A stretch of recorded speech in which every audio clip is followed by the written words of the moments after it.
بسم اللہ الرحمن الرحیم۔ السلام علیکم۔ پیش خدمت ہے بال دیوتا کے پجاری ایپیسوڈ نمبر 25۔ ایک خاصی بڑی بستی کے ایک مکان کے کمرے میں حسین اور خوبصورت ایمن مسحری پر لیٹی ہوئی تھی اور برابر چھت کو گھورتے ہوئے گہری سوچوں میں ڈوبی ہوئی تھی۔ جس مسحری پر وہ لیٹی ہوئی تھی اس پر صاف ستھرا بستر لگا ہوا تھا اور سفید رنگ کی چادر اس نے اوپر لے کر اپنے شانوں تک اپنے جسم کو بھی ڈھانپا ہوا تھا۔ ایسے میں دو افراد اس کمرے میں داخل ہوئے۔ دونوں اس کے پاس بیٹھ گئے۔ کچھ دیر خاموشی رہی، پھر ان کی طرف بڑے غور اور ممنونیت سے دیکھتے ہوئے ایمن کہنے لگی، سب سے پہلے تو میں آپ دونوں کا شکریہ ادا کرتی ہوں کہ آپ نے مجھے اپنے ہاں پناہ دی، میری دیکھ بھال کی، میرا علاج کروایا۔ اب جب کہ میرے پاؤں کی پٹی کھل گئی ہے، زخم ٹھیک ہو گیا ہے، تو آپ نے جو وعدہ کیا تھا وہ پورا کریں۔ جس وقت میں آپ کے ہاں آئی تھی تو میں نے آپ سے پوچھا تھا آپ کون ہیں، وہ لوگ کون ہیں جو مجھے یہاں لے کر آئے، اور کیا آپ لوگ میرے متعلق جانتے ہیں؟ اس پر ان دو افراد میں سے ایک شخص جو بوڑھا تھا اپنے پہلو میں بیٹھنے والی عورت کی طرف دیکھتا رہا، پھر ایمن کو مخاطب کر کے کہنے لگا، بیٹی جو وعدہ تم سے کیا تھا وہ پورا کریں گے۔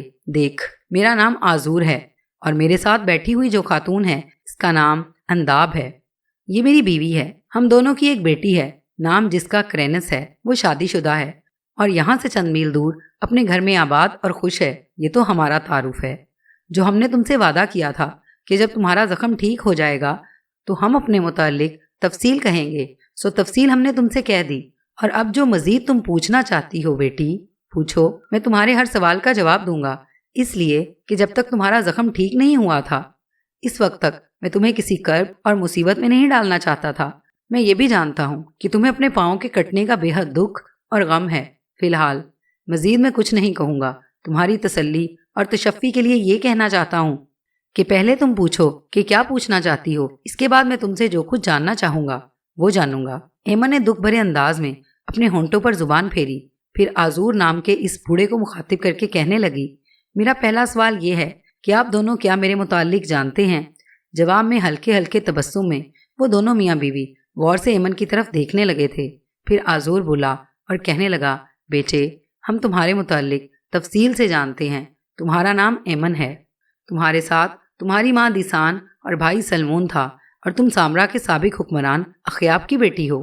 ایمن نے چونکنے کے انداز میں اس کی طرف دیکھا، پھر کہنے لگی، اخیاب کے نام کے ساتھ آپ نے سابق استعمال کیا، کیا اسے حکمرانی سے علیحدہ کر دیا گیا ہے؟ کیا وہ اس دنیا سے کوچ کر چکا ہے؟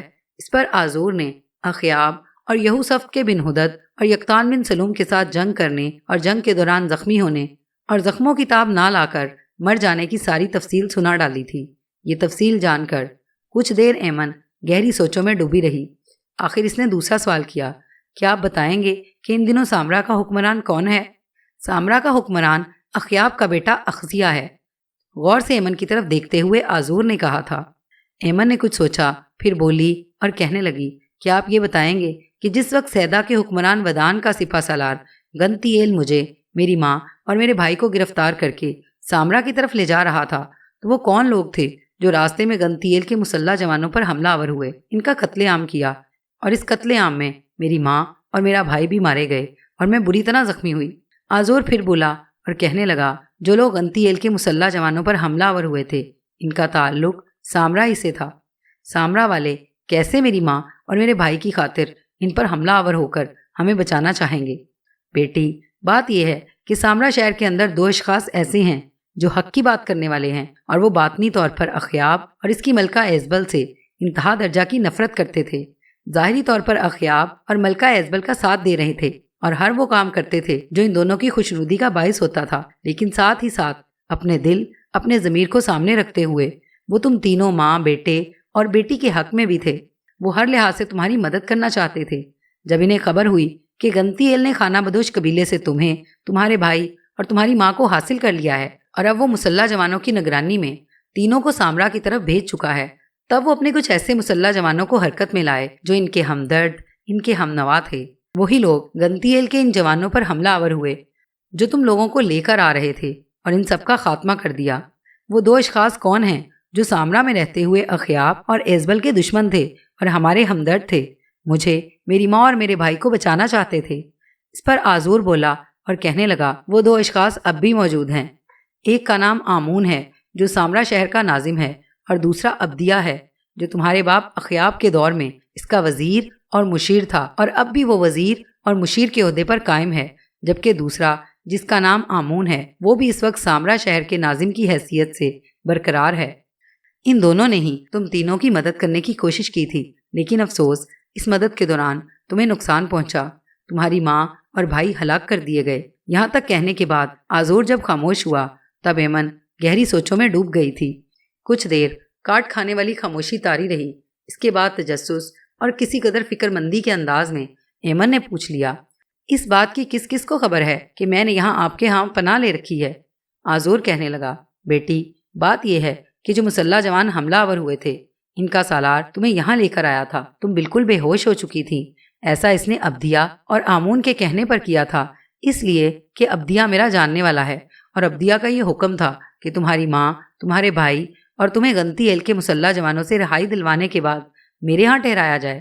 اس کے بعد عبدیہ شاید مزید کوئی قدم اٹھاتا، پر بدقسمتی سے تمہاری ماں اور بھائی ہلاک ہو گئے اور تم زخمی ہو گئی۔ دیکھو بچی، میں نے ساری تفصیل تم سے کہہ دی ہے، اب میں بھی تم سے کچھ پوچھنا چاہتا ہوں۔ ساتھ ہی آزور اپنی بات مکمل نہ کر سکا کیونکہ ایمن بول اٹھی اور کہنے لگی، آپ مجھ سے کیا پوچھنا پسند کریں گے؟ اب میری زندگی تو بیکار ہے، میں اپاہج ہو چکی ہوں، میرا ایک پاؤں آدھا کٹ چکا ہے، میں اس قابل بھی نہیں رہی کہ خوشگوار اور خوشکن زندگی بسر کر سکوں۔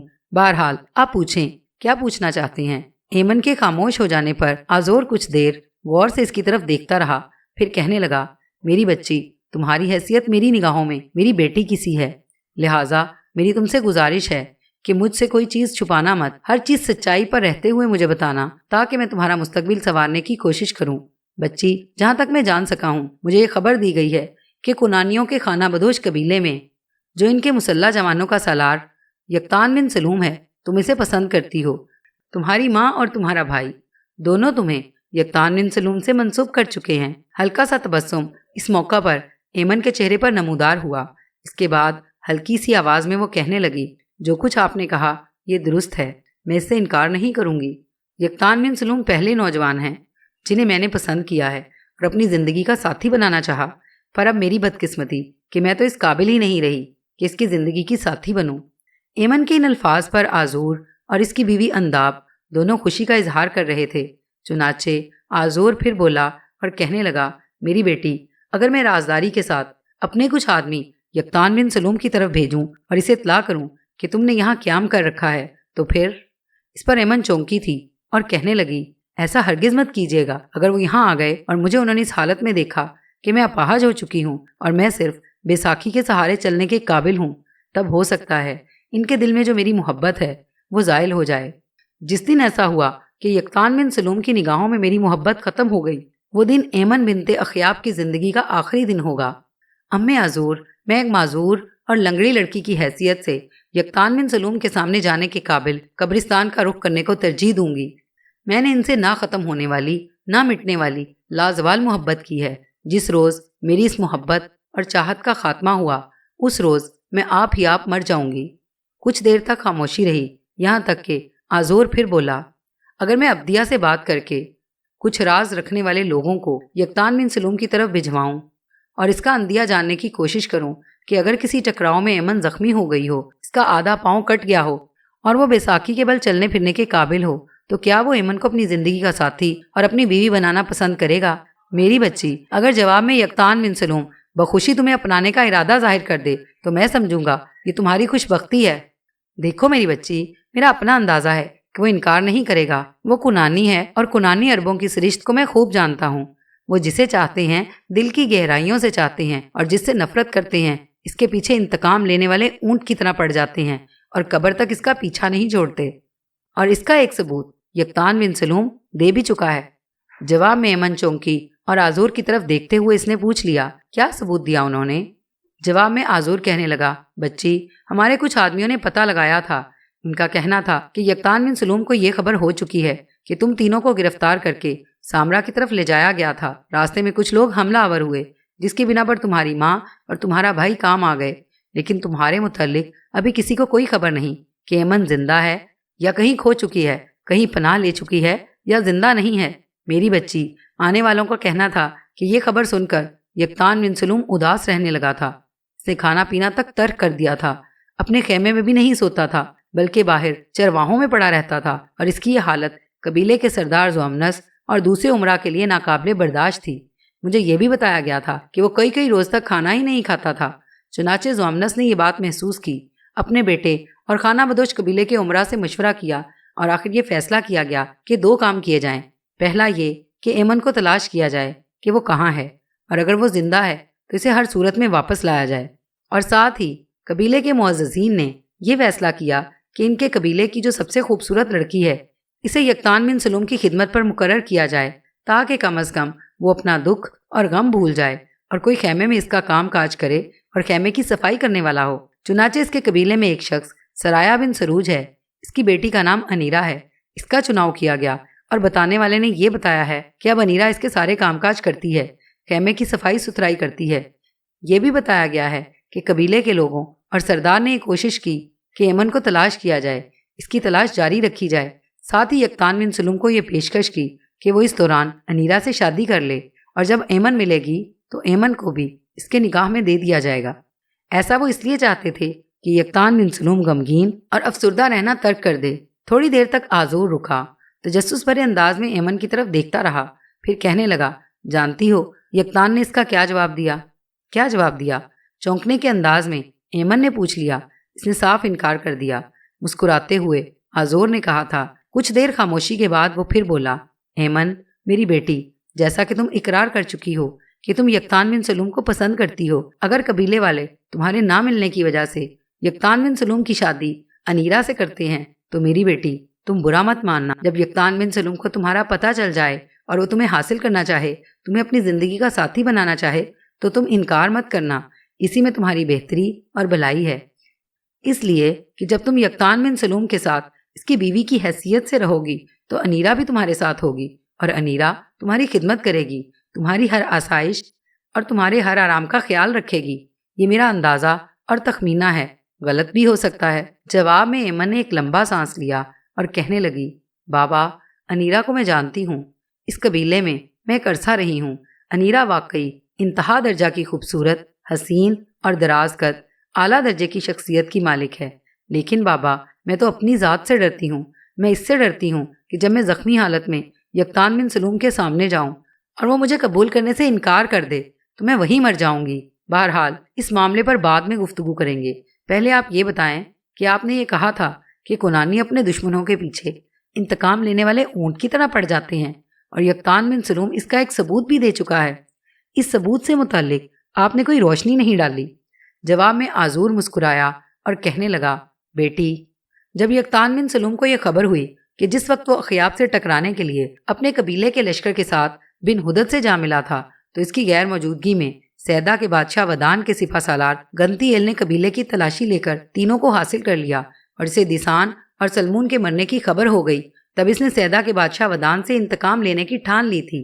ودان چونکہ ملکہ ازبل کا بھائی ہے، چنانچہ اس سلسلے میں یقطان بن سلوم نے دمشق کے بادشاہ بن ہدد سے مدد لی اور ایک لشکر لے کر وہ سیدا کی طرف گیا۔ سیدا کے حکمران ودان نے اپنے سپہ سالار گنتی ایل کے ساتھ مقابلہ کرنے کی کوشش کی۔ گنتی ایل کو بدترین شکست دی گئی، اس کے لشکر کی اکثریت کا خاتمہ کر دیا گیا۔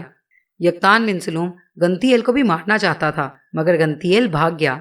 بن ہدد اور یقطان بن سلوم نے آگے بڑھ کر سیدا کا محاصرہ اس لیے نہیں کیا کہ سیدا شہر کی فصیل ایک طرح ناقابل تسخیر ہے اور ان کے پاس محاصرہ توڑنے یا شہر کی فصیل کو توڑنے کے آلات نہیں تھے، اسی بنا پر واپس لوٹ گئے۔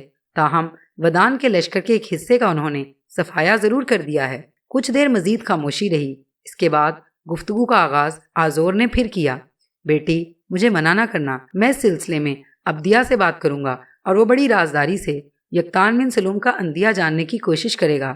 میری بچی میں تمہیں خوش اور آسودہ دیکھنا چاہتا ہوں، اور یہ خوشی اور آسودگی تمہیں یقطان بن سلوم کے ہاں ہی مل سکتی ہے۔ میرا اپنا اندازہ، میرا اپنا تخمینہ ہے کہ یقطان بن سلوم تمہاری ذات کی نفی نہیں کرے گا۔ آزور جب رکا تب رو دینے کے انداز میں ایمن بول اٹھی، بابا میں تو یہ سوچ سوچ کر پاگل ہو جاتی ہوں کہ میں اس حالت میں یقطان بن سلوم کا سامنا کیسے کروں گی۔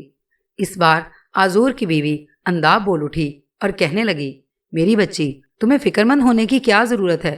تمہاری جو حالت بنائی گئی ہے یہ تم نے خود تو نہیں کی، دشمن تم پر حملہ آور ہوئے، تمہاری ماں اور تمہارے بھائی کو انہوں نے ہلاک کر دیا۔ بس اب تم مطمئن رہنا، یہاں ہمارے گھر میں تم بالکل محفوظ ہو۔ اور ایک بات کا بھی تم پر انکشاف کریں کہ جیسا کہ حضور تمہیں بتا چکے ہیں کہ تمہارا باپ اخیاب مر چکا ہے۔ یہاں تک کہتے کہتے انداب کو رک جانا پڑا، کیونکہ حضور بیچ میں بول پڑا اور اپنی بیوی کی طرف دیکھتے ہوئے کہنے لگا، ذرا رکو، میں امن کو خود تفصیل بتاتا ہوں۔ جیسا کہ ابتیا کے ایک شخص نے ہمیں بتایا تھا، ابدیا اور آمون کے جو آدمی گنتی ایل کے مسلح جوانوں پر حملہ آور ہوئے تھے، ان مسلح جوانوں میں ملکہ ایزبل کے 2 قاصد بھی تھے، جن کو ایزبل نے اپنے بھائی ودان کی طرف روانہ کیا تھا کہ تم تینوں ماں بیٹی اور بیٹے کو خانہ بدوش قبیلے سے حاصل کیا جائے۔ چنانچہ جب گنتی ایل کے مسلح جوانوں کا خاتمہ کر دیا گیا تو ایزبل کے وہ دونوں قاصد چھپ کر اپنی جانیں بچانے میں کامیاب ہو گئے تھے۔ پھر کہنے والوں کا کہنا ہے کہ وہ سامرا پہنچے اور ایزبل کو انہوں نے یہ بتا دیا کہ کس طرح ٹکراؤ کے دوران دیسان، سلمون اور ایمن تینوں مارے جا چکے ہیں۔ ایسا شاید انہوں نے اس لیے کیا ہوگا کہ ایزبل کہیں پھر انہیں یا ان کے ساتھیوں کو تمہاری تلاش کا حکم نہ دے۔ اس بنا پر قاصدوں نے شاید تمہیں بھی مرنے والوں میں شامل کر لیا۔ اس کا ایک فائدہ بھی ہے، اس لیے کہ ایزبل اب ایک طرح سے مطمئن ہے کہ اس نے تم تینوں کا خاتمہ کر دیا ہے۔ اب وہ خاموش رہے گی، کسی کو تمہاری تلاش میں روانہ نہیں کرے گی۔ اس موقع پر انداب اٹھ کھڑی ہوئی اور کہنے لگی، اب بچی کو زیادہ باتوں میں مت لگائیں، کھانا میں نے تیار کر دیا ہے، کھانے کا وقت ہو چکا ہے، تینوں بیٹھ کر کھانا کھاتے ہیں۔ حضور نے اس سے اتفاق کیا تھا۔ پھر کھانے کے برتن لانے کے لیے انداب باہر نکل گئی تھی۔ یہودیوں کی اسرائیلی ریاست کا حکمران اخزیا ایک روز اپنے قصر میں بیٹھا کسی موضوع پر اپنے عمائدین سلطنت کے ساتھ گفتگو کر رہا تھا کہ اسے اطلاع دی گئی کہ سیدا کے بادشاہ ودان کی طرف سے کچھ قاصد آئے ہیں جو اس کے لیے کوئی پیغام رکھتے ہیں۔ یہ اطلاع پا کر اخزیا نے فوراً آنے والے ان قاصدوں کو اندر طلب کیا۔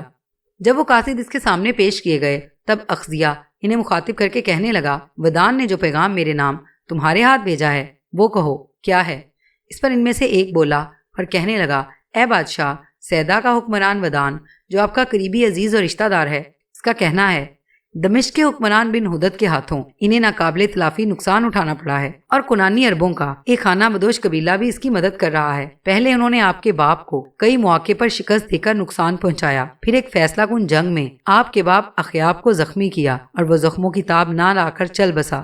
اس مارکے میں یہودیوں کی دوسری سلطنت یہودا کا حکمران یہوسف بھی خفت اٹھا چکا ہے، اس لیے کہ آخری جنگ میں اس نے بھی اخیاب کا ساتھ دیا تھا، لیکن دمشق کے حکمران بن ہدد نے دونوں کو بدترین شکست دی تھی، اور حد یہ کہ بن ہدد نے اسرائیلیوں کے علاقے جلاد پر بھی قبضہ کر لیا تھا۔ دمشق کے بادشاہ نے اسی پر اکتفا نہیں کیا، بلکہ جب ہمارے بادشاہ ودان نے ملکہ ایزبل کے کہنے پر خانہ بدوش قبیلے کے اندر سے دیسان، سلمون اور ایمن کو نکال کر سامرا کی طرف روانہ کیا تو راستے میں ودان کے مسلح جوانوں پر کوئی مسلح گروہ حملہ آور ہوا اور ودان کے سارے مسلح لشکریوں کا خاتمہ کر دیا۔ ساتھ ہی دیسان، سلمون اور ایمن بھی اپنے انجام کو پہنچ گئے۔ اس کے بعد بن ہدد اور خانہ بدوش قبیلے کا سالار یقتان بن سلوم دونوں حرکت میں آئے، ہمارے بادشاہ ودان کے خلاف اٹھ کھڑے ہوئے۔ ہمارے اور ان کے درمیان ایک خوفناک جنگ ہوئی۔ اس جنگ کے دوران بھی ہمارے بادشاہ کو بری طرح ہزیمت اٹھانا پڑی، اور بن ہدد اور خانہ بدوش قبیلے نے مل کر ہمارے لشکر کی اکثریت کو موت کے گھاٹ اتار دیا۔ اس طرح گویا بن ہدد اور اس کا حمایتی کنانی عربوں کا خانہ بدوش قبیلہ ایک ساتھ اسرائیل، یہودا اور سیدا تینوں مملکتوں کو باری باری شکست سے دوچار کر چکے ہیں۔ ان حالات میں ہمارا بادشاہ چاہتا ہے کہ گو آپ اور یہودا کا حکمران یہوسف جو آپ کا بہنوئی بھی ہے، یہ تینوں ایک متحدہ لشکر تیار کریں اور بن ہدد کے علاقوں کا رخ کریں گے، اور بن ہدد اگر وہاں سامنے آتا ہے تو اسے بدترین شکست دے کر اس کے مرکزی شہر دمشق تک اس کا تعاقب کرتے چلے جائیں گے۔ یہاں تک کہنے کے بعد وہ قاصد جب خاموش ہوا تب اخزیا تھوڑی دیر تک گہری سوچوں میں ڈوبا رہا۔ اس کے بعد کہنے لگا، سیدا کے حکمران ودان کی یہ سوچیں بہت اچھی ہیں، لیکن اس کا ایک منفی پہلو بھی ہے اور اس پر بھی ہمیں غور کرنا چاہیے۔ اگر ہم تینوں قوتیں مل کر دمشق کے حکمران بن ہدد کے خلاف حرکت میں آتی ہیں تو کچھ اور قوتیں بھی اس طرح ہمارے خلاف اٹھ کھڑی ہوں گی۔ دیکھو، دمشق کا حکمران آرامی عربوں سے تعلق رکھتا ہے، خانہ بدوش قبیلہ کنانی عربوں پر مشتمل ہے۔ اس کے علاوہ بن ہدد کی پشت پر آشوری، آرامی، الامی اور اسی طرح دوسری طرف عرب قوتیں بھی اٹھ سکتی ہیں، اور اگر ایسا ہوا تو پھر وہ ہمیں نیست و نابود کر دیں گے۔ اخزیا کے خدشات کا جواب دیتے ہوئے قاصد کہنے لگا، ایسا کوئی طوفان نہیں اٹھے گا، یاد رکھیے گا آشوریوں کی قوت ختم ہو چکی ہے، وہ نہ ہونے کے برابر ہے۔ رہا تعلق آرامیوں، الامیوں اور اسی طرح کے دوسرے عرب قبائل کا، تو ان میں ایسا کوئی دمخم نہیں کہ وہ بن ہدد کی مدد کر سکیں، نہ ہی ان کے پاس ایسے عساکر ہیں